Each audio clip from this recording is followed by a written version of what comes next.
Сәлем достар, бүгін сіздерге өте нәзік әрі дәмі керемет Рафаэлло тортының рецептін дайындап қойдым. Міндетті түрде жасап көріңіздер. Алдымен құрғақ ыдысымызға жұмыртқаларды салып, миксермен араластырамыз.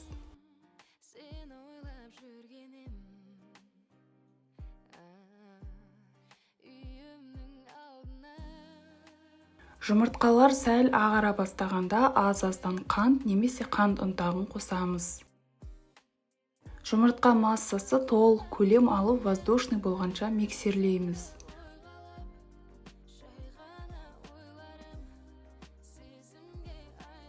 Енді ұн мен миндаль ұнын бірге араластырып аламыз да сұйық массамызға 2 бөліп қосамыз.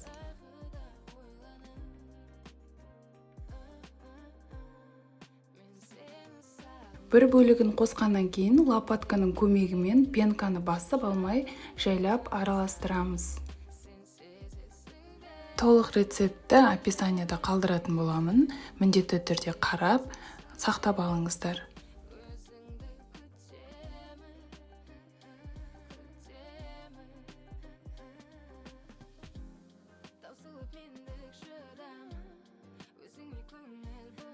Дайын болған массаны диаметрі 20 бисквит формасына құйып, алдын ала қыздырылған пешке 20-25 минутқа пісіріп аламыз.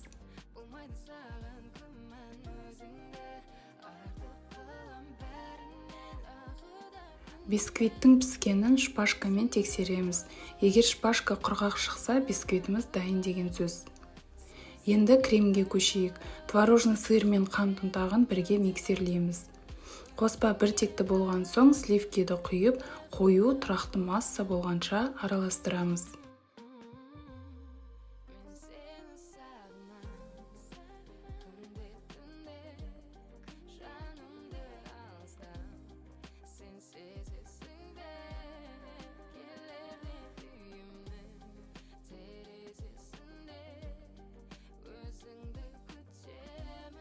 Крем дайын болған соң кокос стружкасын қосып, лопаткамен толық араластырамыз.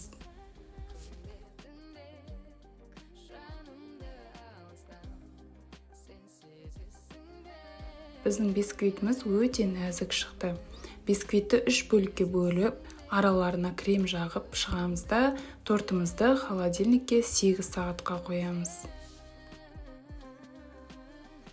Біздің бисквитіміз өте нәзік болғандықтан бізге пропитка керек емес.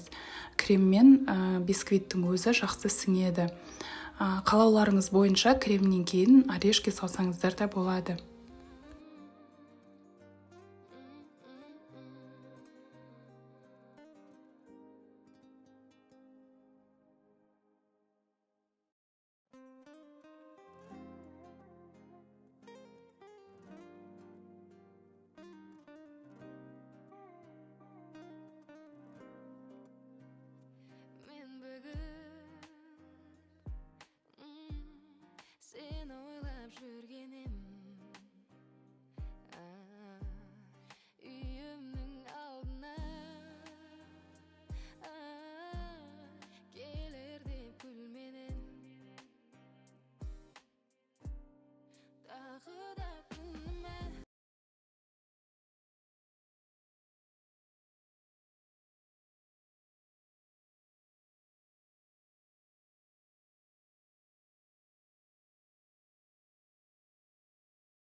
Тортымызды өз қалауларыңызша безендіре берсеңіздер болады. Міндетті түрде жасап көріңіздер, ас болсын.